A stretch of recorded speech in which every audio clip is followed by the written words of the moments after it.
Okay.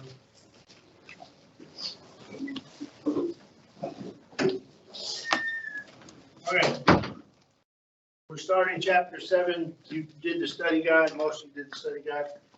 Chapter 7 is kind of a shift in directions now that we've already known how to use the money, cash, whatever. Now we're going to talk about charge accounts and credit cards. There are similarities and differences. Charge accounts are local to the store. My mom always had, there was a pharmacy up near Wilderness Furniture when I was growing up. My mom would go in there and get the medicine and charge it and then pay it at the end of the month. My daughter-in-law's family does the same thing with another pharmacy out west. Charge account is local store. So it's treated the same way as a credit card, but it's to the store and you really can't use it anywhere else. Credit cards, does anybody, and at your age, I wouldn't be surprised if anybody did. Does anybody have a credit card here? Not debit card, but actual credit card. You are a junior or senior in high school. If you haven't gotten letters in the mail, thank Ms. Fink. A lot of juniors and seniors in high school will start getting letters from banks trying to get you to get a credit card. Mostly because the counselors, Ms. Fink doesn't do this, but the counselors at local high schools put seniors on a mailing list. And the mailing list will mail you stuff constantly because you're getting ready to graduate. So credit cards are something you will get inundated with if you haven't done it yet. What is a credit card? Basically a short-term loan. It's a loan in your pocket. It's not your money. So if you use debit cards, everybody here got a debit card? Have your family members have a debit card? Debit card is your money.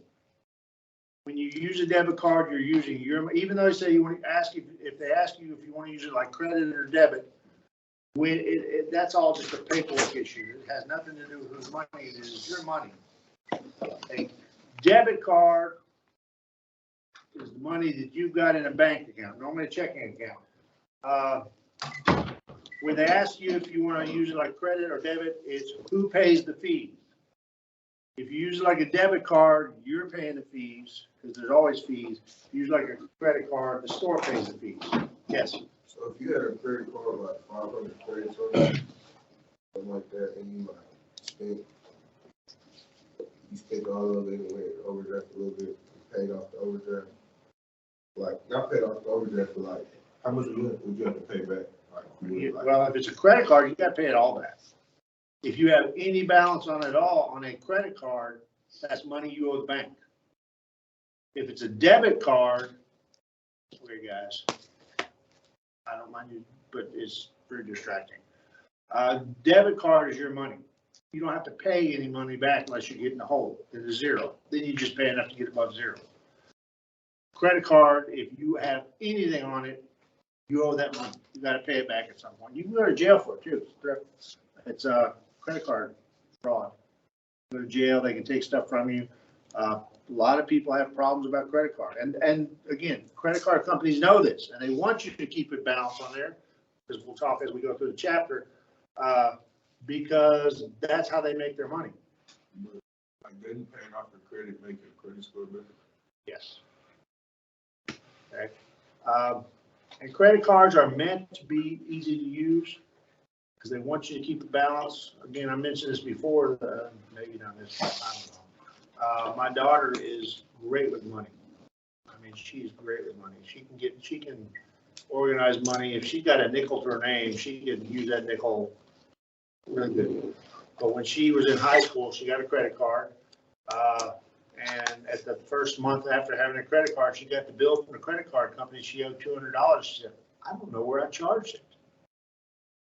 And we looked through the statement and we wrote, I mean, plastic is meant to be easy. They want it to be easy so you use it. Okay. A pizza is not an emergency. Okay. Credit cards should not be used unless it's something that you're going to have for a while. Pizza, you're not going to have for a while. It's done. Okay. So credit cards are borrowing money from the bank. You get into debt really easy. Right? The bank makes their money. They don't make their money from you buying stuff with a credit card. What they do is they make their money by charging you fees. We call them fees and whatever. It's basically interest. So the interest charges the credit cards use. We'll talk more about that. The formula we're going to use throughout the entire chapter, and then we'll break it down. When we get back here, we're going to talk the next two sections after this. We're going to talk about how they come up with the finance charge. But the formula we're going to use for the entire chapter is this formula. Previous balance. What do I owe at the beginning of the month? Hopefully zero. Finance charge. They're not going to charge you a finance charge unless you owe something on the credit card. And again, we're going to talk about the finance charge later. New purchases, if I borrow it, payments to credit. Anybody ever taken something, you got something for Christmas and you didn't like it and you take it back to Walmart or whatever? We're not going to give you cash, but we'll give you one of our shopping cards. That's store credit. Okay. They take it in, they're not going to give you, they won't give you cash back. What they'll do is we'll give you credit towards using that's the same thing. Okay. So when you borrow when you use a credit card, again, guys, I'll admit it. I'm like everybody else. In my generation, we had problems growing up for the mere fact that you use a credit card and hey, I got to have something. Well, then you get in trouble because you overuse it and you got to find ways to pay it off. Some of the jokes in Hollywood and on TV is get a new credit card, take a cash advance on the new credit card to pay off the old credit card. And then you get a new credit card to pay off that credit card. You can get so far into debt, guys, that it'll take years to pay it off. In fact, they say when you get a bill from the credit card company, they will say minimum amount that you have to pay on this bill. If you pay nothing but the minimum payment, you can take 20 years to pay off a credit card. And they want you to do that because every month, it goes up. Their fee. A lot of the fees that they have are based on how much you owe. And again, we'll talk about that when we come back, how they calculate those. So this is basically simple, just the account statements. You can do this online, but an account statement is you will get it in the mail or you need to look online for it. What do we owe? What fees am I being charged? Things like that. So question number one, my previous balance, I owed $600 at the beginning of the month. Because I owed $600, they're charging me a fee, a finance charge, $7.50. I am buying other stuff. Even though I owe $600, I still want to buy some more stuff. I need shoes, I need gas, whatever. Stupid stuff like pizza. New purchases. And then my payments and credits. I mailed them a money order. I went online and made a payment from my bank. Whatever. I took some stuff in and they swapped it back in and gave me credit. Whatever. $100 worth of stuff. So 600 plus 750 is 607.50. Plus 90 is 697.50. Minus 100, 597.50.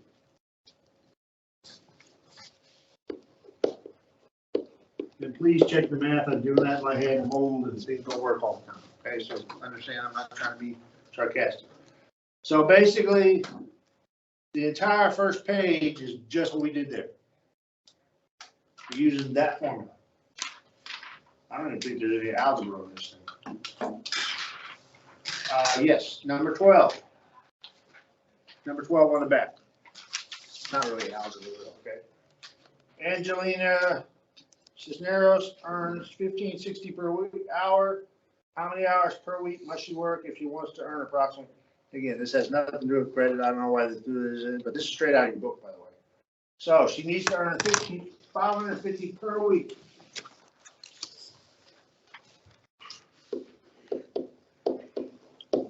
So that's what she needs to earn. Her rate that she's going to make it is $15.60 per hour. How many hours Because you have to earn to make that. So how do we solve for the number of hours? Replace hours with X or Y. How do you get X or Y by itself? Divide. What goes in the calculator first?